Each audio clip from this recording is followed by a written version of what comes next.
비폭력, 무소유, 참된 마음을 아는 사람은 청정해진다. 서양에서는 비폭력이나 무소유 등을 오덕으로 생각한다. 동양에서는 이를 도덕으로 생각하지 않고 내면의 청결로 생각한다. 서양에서는 비폭력이나 무소유 등을 이타주의의 실천으로 배운다. 동양에서는 이타주의와 무관한 것으로 생각한다. 완전히 개인적이며 내면을 청결히 하는 것으로 생각한다. 비폭력과 무소유를 실천하면 내면이 청정해지고 불가능한 것들이 가능해지며 성취할 수 없는 것들을 성취할 수 있게 된다. 청정해지면 불순함을 벗어나 섬세하고 명민해진다. 신의 사원이 되어 전 체계를 내 안에 초대하여 하나가 된다. 바다가 밀려와 이슬방울과 하나가 되는 것이다. 서양이나 인도의 간디는 비폭력과 무소유를 도덕적인 관념으로 가르쳤다. 즉, 폭력은 다른 사람을 해치는 행위이기 때문에 폭력을 행사해서는 안 된다. 다른 사람을 해치지 마라. 인류는 한 가족이므로 사람을 해치는 행위는 죄악이다라고. 이와 같이 가르치면 완전히 다른 차원으로 변질된다. 하지만 파탄잘리는 이렇게 말한다. 비폭력을 실천하라. 그것은 그대를 청정하게 한다. 아무도 해치지 마라. 해치는 생각조차 하지 말아라. 남을 해치는 생각만 해도 그대는 불순해진다.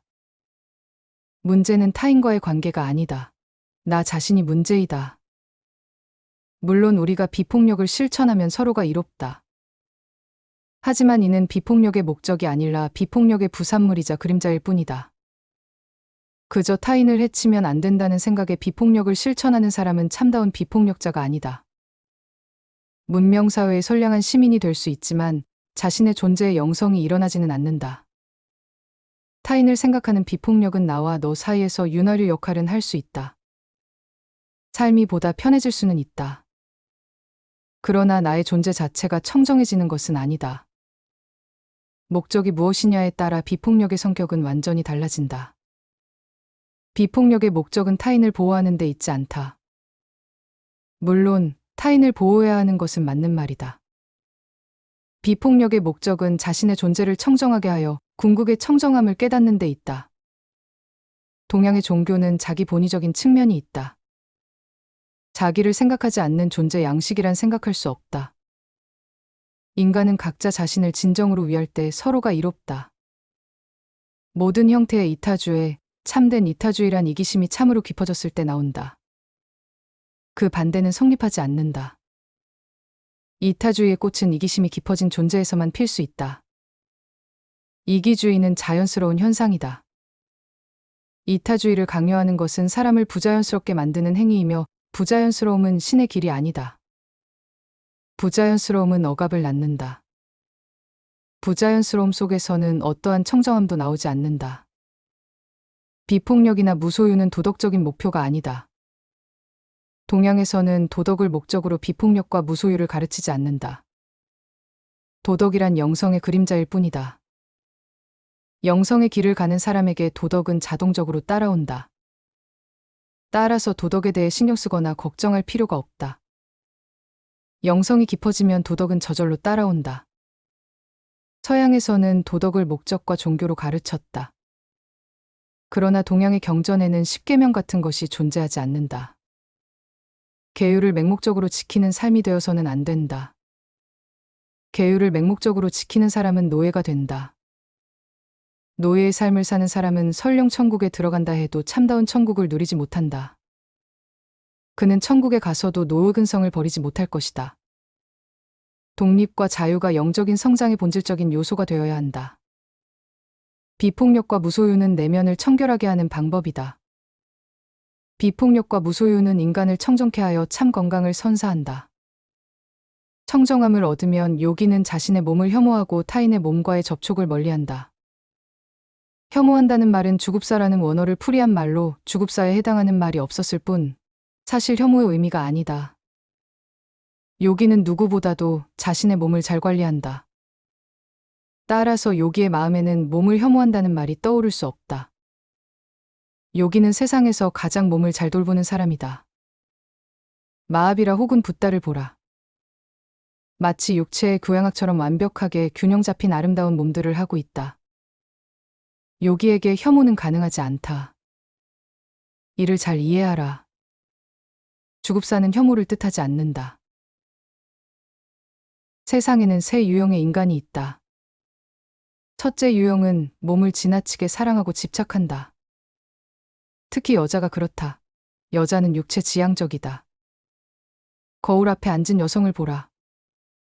여성은 거울 앞에 앉았을 때 가장 행복하다. 자아에 도취된다.